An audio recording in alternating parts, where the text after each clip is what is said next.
Hey everybody, Jeffrey Powers here from Geekazine. We're going to be talking with Amy Corbett, who is the Brickmaster and of course the LEGO Senior Design Manager at LEGO. We're going to talk about the show LEGO Masters. We're going to be talking about LEGO brick building, and I'm going to show her some of my creations. We're going to do that next on Geekazine. All right, we got a special guest on right now. We've got Amy Corbett. She is the Brickmaster, and she's a LEGO Senior Design Manager at LEGO. How are you doing? I'm very good, thank you. How are you? I'm doing great. In my new home office. I like your home office. It's got a lot of LEGO to it. It does have a little bit of LEGO. I've got my Brickhead collection, where is it on display up here, and my minifigures. There's little sprinklings of LEGO all over my house. So give us the full rundown of who you are, what you do at LEGO. Yeah, so of course, most of you know me as a judge on LEGO Masters, but my day job is actually a senior design manager at the LEGO Group, where I run a team of designers to create new toys and product experiences, most often for kids, using the LEGO brick as our creative medium, of course. It's also for adults as well. As I've gotten into my LEGO thing, as you can see on my table here, I got a few little Legos. I've been doing wonderful. Been doing these LEGO builds. Thank you. I've been doing these LEGO builds, and I've been doing them in real time, which means that when I publish it on YouTube, it's published brick by brick by brick. I don't do any editing unless there's like a big pause where I had to go to the bathroom or something like that. But everything, so they can actually follow along with me. And so these are the two that I've done so far: the Starfighter X-wing and the dinosaur one. And of course, my latest one is going to be this. Got the right. There we go. And that is the Harry Potter's. Love it. Some great set choices there. So, well, first of all, let's talk a little bit about the show, and then we'll talk a little bit about building Legos a little more. The show, it's all done, it's all ready, so we'll see a finale and no issues on any type of post-production or anything like that, correct? No, we're all good to go. You will get a semi-final this week and a grand finale next week, so no worries there. And of course, we've been watching the show religiously, and can't wait for the last two shows. So, what can you tell us so far? Well, I know you can't tell us what happened at the end. We'll just have to wait and find out. But filming the show, how challenging was that? Oh, big question. I think for me personally, it was being a judge on a show like LEGO Masters was a much bigger challenge than I ever thought it would be. When you sit at home on the sofa and you're watching judges on different reality shows, it seems really easy. But when you're actually there, seeing the builds live, seeing the passion and energy that all of the teams put into what they're making, then it's much tougher to make the decisions, and it comes down to the tiny little details on the day of who does best in every challenge. So I think being a judge was really difficult because the builders exceeded our expectations every time with the builds they created. Yeah, I've been amazed at what the builders are doing. Especially, I've been more amazed at the fact of how they've grown. The first couple episodes, somebody like Tyler and Amy were kind of not in sync, and then they grew, and now they are who they are. I think that was one of the most amazing things for me to see as a judge and as a coach on the show, because of course we also checked in with the teams all the time and gave them tips and tricks and pushed them to how they could be better builders. And the growth that some of the teams have shown in the competition is absolutely incredible. I think we're so proud of how they all grew every week and what they accomplished. Yeah, when they're doing these builds, do they have like a day to prepare? Are you telling them, okay, this week we're doing this type of build, or is it just like the next day they're right back into it? That would be really nice, wouldn't it, for them? But no, it was back-to-back challenges and building and they didn't have any pre-warning or preparation. So when you see them being told this week's challenge is build the story created by these kids, that was when they found out. And then the same goes with the twist. There was no pre-preparation. So the speed at which they came up with ideas every time always amazed me, because they of course had to think of what they were going to build before they could start with the bricks. So what happens to these Lego creations after? Are they, well, of course, what was it, week 2, they all got destroyed, but are they going to be displayed anywhere that you know of? We had 3.5 million bricks there all the time for the builders to use, but of course they use a lot of bricks in every creation. And every Lego brick is designed to be in lots and lots of wonderful builds. So we reuse the bricks as much as possible. So after every challenge, we take amazing photographs, we film all the builds, and then actually there's a team that take them apart, so we can reuse the bricks to make even more wonderful creations. There's a few key builds that maybe have been saved. I don't know, maybe there's a chance sometime in the future that they will be displayed. I can't really give you any details of that. I would guess that the winning build would probably stay constructed and use that, but we don't know. That's my assumption, but we'll leave it at that.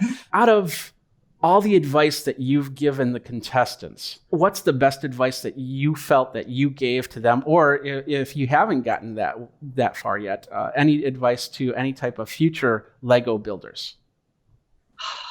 That's a tough question. I think for the builders on the show, one of the best pieces of advice was to plan out what they were going to build before they started, because it would really help them to focus and to know each other as a team. And I think exactly like you said with some of the teams in the beginning, they weren't working in sync.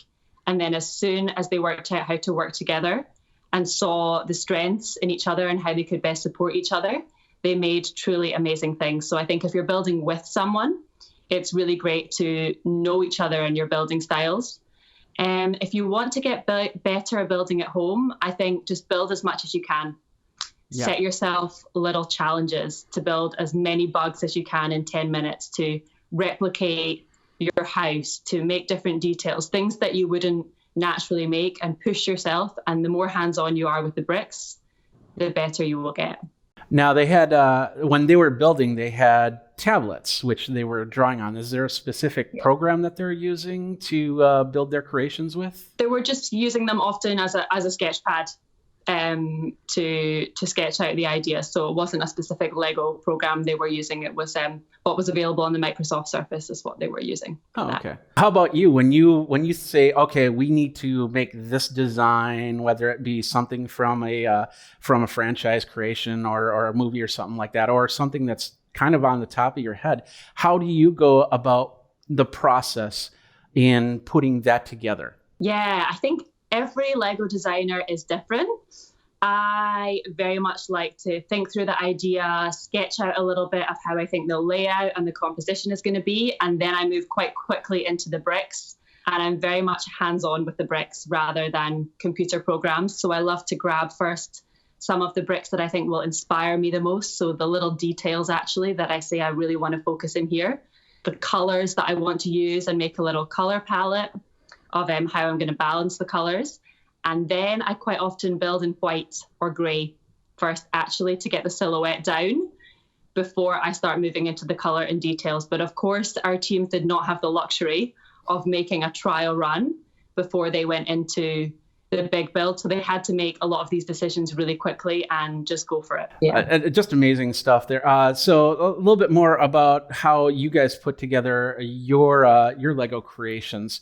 How long does it take to put something together, have it ready, and then have it out for the masses to use? So we have, in the Lego offices, we have different phases of how we work. We have a time where we work very blue sky, it's open ideas, anything is possible. Mm-hmm. And then we make some decisions on what are we actually going to make, and we build it, put it into production, get it ready to go into the boxes.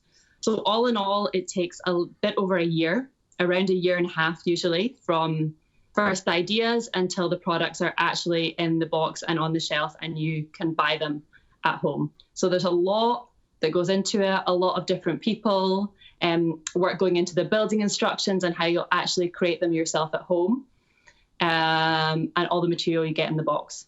I'm assuming you have like groups come in and build Legos and they figure out what's working, what's not, correct? Yes. So we are very hands-on with the builds. We have kids in with play sessions where they will see what's fun, what features they like, what's missing, what characters or colors they prefer.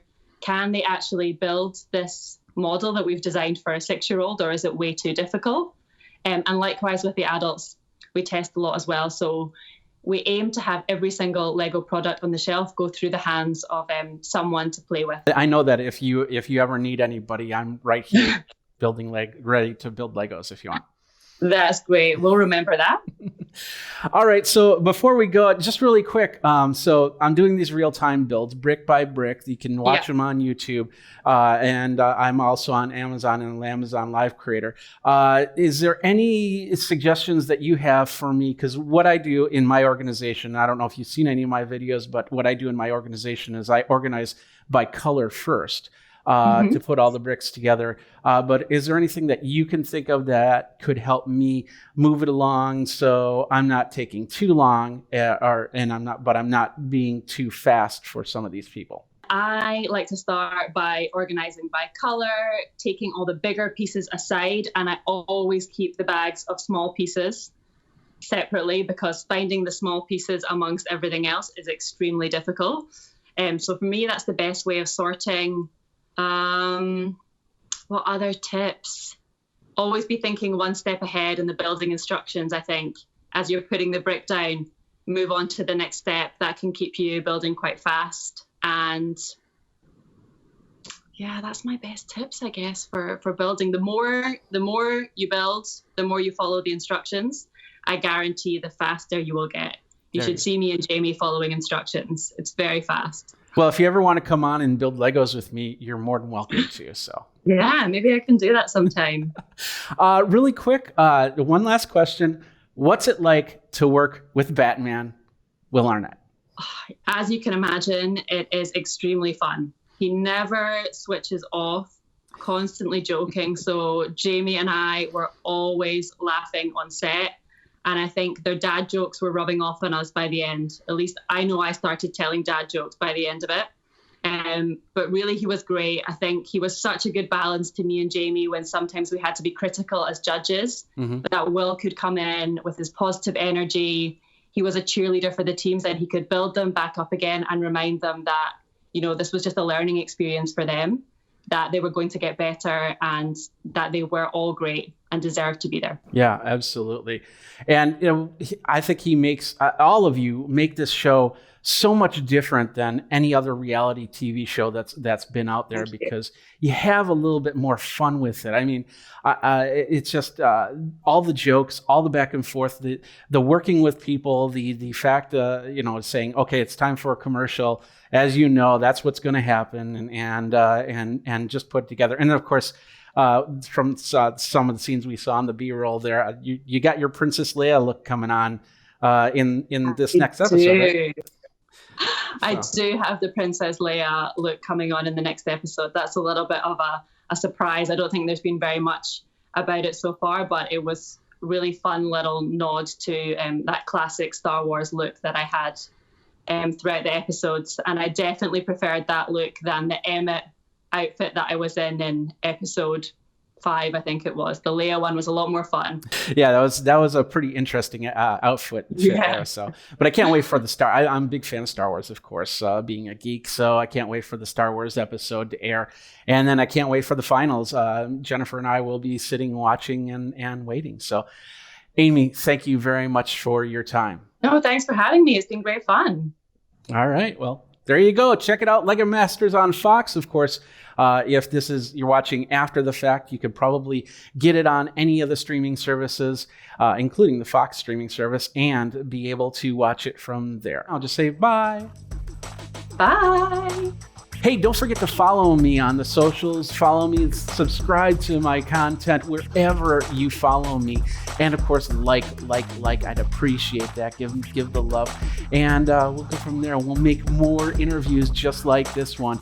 Can't wait for Lego Masters to come out, and can't wait for that finale. So Jeffrey Powers with Geekazine. Thanks a lot for watching. You guys geek out and take care.